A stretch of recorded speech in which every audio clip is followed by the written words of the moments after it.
ಅಂತಾರಾಷ್ಟ್ರೀಯ ಮಟ್ಟದಲ್ಲಿ Iran America Israel ಯುದ್ಧ ಕದನ ವಿರಾಮದ ಹಂತ ತಲುಪಿದ್ದು ಶಾಂತಿ ಮಾತುಕತೆಗಳು ಆರಂಭ ಆಗಿವೆ. ಇರಾನ್ ನಾಗರಿಕತೆಯನ್ನೇ ನಾಶ ಮಾಡ್ತೀನಿ ಅಂತ ಹೊರಟಿದ್ದ ಟ್ರಂಪ್ ಕೊನೆಗೆ ಕದನ ವಿರಾಮ ಘೋಷಣೆ ಮಾಡಿದ್ರು. ಪಾಕಿಸ್ತಾನ ಈ ಕದನ ವಿರಾಮದ ಮಧ್ಯಸ್ಥಿಕೆ ವಹಿಸಿದೆ. ಆದರೆ ಕದನ ವಿರಾಮ ಘೋಷಣೆಯಾದ ದಿನಾನೇ ಇಸ್ರೇಲ್ ಲೆಬನಾನ್ ಮೇಲೆ ಪೈಶಾಚಿಕ ದಾಳಿ ನಡೆಸಿ ನೂರಾರು ಮಕ್ಕಳನ್ನ ನಾಗರಿಕರನ್ನ ಕೊಂದಿದೆ. ಇದರಿಂದ ಕೆರಳಿರುವ ಇರಾನ್ ಹಾರ್ಮುಜ್ ಅನ್ನು ಮತ್ತೆ ಮುಚ್ಚಿದೆ. ಟ್ರಂಪ್ ಆಪ್ತ ವಲಯದ ಸ್ನೇಹಿತ ವ್ಯಕ್ತಪಡಿಸಿದ್ದ ಆತಂಕ ಈಗ ನಿಜವಾಗಿದೆ. ಈ ಕದನ ವಿರಾಮ ನಡೆಯೋಕೆ ಇಸ್ರೇಲ್ ಬಿಡೋದಿಲ್ಲ, ಅದನ್ನ ಮುರಿಯುವ ಪ್ರಯತ್ನ ಮಾಡುತ್ತೆ ಎನ್ನುವ ಅವರ ಮಾತಿನಂತೆಯೇ ಇಸ್ರೇಲ್ ನಡೆದುಕೊಳ್ತಾ ಇದೆ. ಇರಾನ್ ಕದನ ವಿರಾಮ ಲೆಬನಾನ್ಗೂ ಅನ್ವಯಿಸುತ್ತೆ ಅಂತ ಹೇಳ್ತಾ ಇದ್ರೆ ಅಮೆರಿಕ ಮತ್ತು ಇಸ್ರೇಲ್ ಲೆಬನಾನ್ಗೆ ಅದು ಅನ್ವಯಿಸೋದಿಲ್ಲ ಅಂತ ಹೇಳ್ತಿವೆ. ಅದೇನೇ ಇದ್ರೂ ಕೂಡ ಯುದ್ಧಾಪರಾಧಿ ಯುದ್ಧದಾಯಿ ನೆತಾನ್ಯಾಹು ಮಾಡ್ತಿರುವ ಘನಘೋರ ಅಪರಾಧಗಳಿಗೆ ಲೆಕ್ಕನೇ ಇಲ್ಲ. ಲೆಬನಾನ್ ಮೇಲಿನ ದಾಳಿಯಿಂದ ನೂರಾರು ಪುಟ್ಟ ಕಂದಮ್ಮಗಳು ಸತ್ತು ಮಲಗಿವೆ. ಅದರ ವಿಡಿಯೋಗಳು ಇಡೀ ಜಗತ್ತಿನ ಮನ ಕಲಕಿವೆ. ಇಂತಹ ವ್ಯಕ್ತಿಗಳು ಮನುಷ್ಯರಾಗಿರೋದಕ್ಕೂ ಸಾಧ್ಯ ಇಲ್ಲ.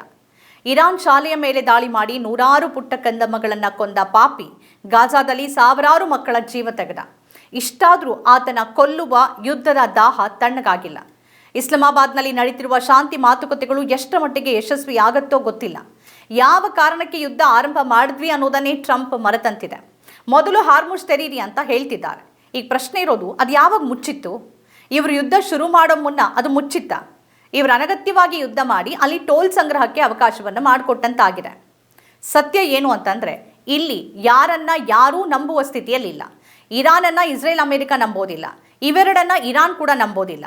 ಮಧ್ಯಸ್ಥಿಕೆ ವಹಿಸಿರೋ ಪಾಕಿಸ್ತಾನವನ್ನು ಮೂರೂ ದೇಶಗಳು ನಂಬೋದಿಲ್ಲ. ಈ ಒಟ್ಟು ನಾಟಕವನ್ನು ವಿಶ್ವ ನಂಬುವ ಸ್ಥಿತಿಯಲ್ಲೇ ಇಲ್ಲ.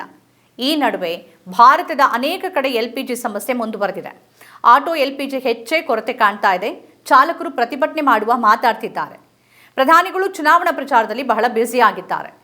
ಅಂತಾರಾಷ್ಟ್ರೀಯ ಮಟ್ಟದಲ್ಲಿ ಭಾರತ ಎಂತಹ ಸ್ಥಿತಿಗೆ ಬಂದಿದೆ ಅಂತಂದರೆ ಅದರ ವಿದೇಶಾಂಗ ನೀತಿ ಪಾತಾಳಕ್ಕಿಳಿದು ಹೋಗಿದೆ.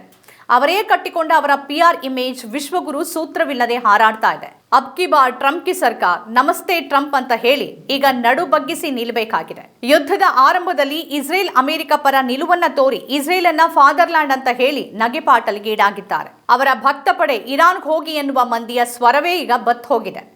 ಸದ್ಯ ಭಾರತದ ವಿಶ್ವಗುರುವಿನ ಸೂತ್ರ ಹರಿದ ಗಾಳಿಪಟವನ್ನ ತಾನು ಹುಡುಕುವ ಪ್ರಯತ್ನದಲ್ಲಿ ಪಾಕಿಸ್ತಾನ ಇದೆ. ಭಯೋತ್ಪಾದನೆಯನ್ನೇ ಪೊರೆದ ದೇಶ ಈಗ ವಿಶ್ವದ ಮುಂದೆ ಶಾಂತಿ ಮಂತ್ರವನ್ನ ಜಪಿಸ್ತಿದೆ. ಆದರೆ ಅದನ್ನು ನಂಬುವ ಸ್ಥಿತಿಯಲ್ಲಿ ಯಾರೂ ಇಲ್ಲ. ನಮ್ಮ ಕಾರ್ಯಕ್ರಮಗಳನ್ನು ನೀವು ನೋಡ್ತಾ ಇದ್ರೆ ನಮ್ಮ ಚಾನೆಲ್ ಅನ್ನ ಸಬ್ಸ್ಕ್ರೈಬ್ ಮಾಡಿ, ಪಕ್ಕದ ಬೆಲ್ ಐಕಾನ್ ಒತ್ತಿ ನಮ್ಮನ್ನ ಬೆಂಬಲಿಸಿ. ಹಾಗೆ ನಮ್ಮ ಕಾರ್ಯಕ್ರಮಗಳನ್ನ ಲೈಕ್ ಮಾಡಿ, ಕಮೆಂಟ್ ಮಾಡಿ, ಅದನ್ನ ಬೇರೆಯವರಿಗೂ ವಾಟ್ಸ್ಆಪ್ ಮೂಲಕ ಶೇರ್ ಮಾಡಿ.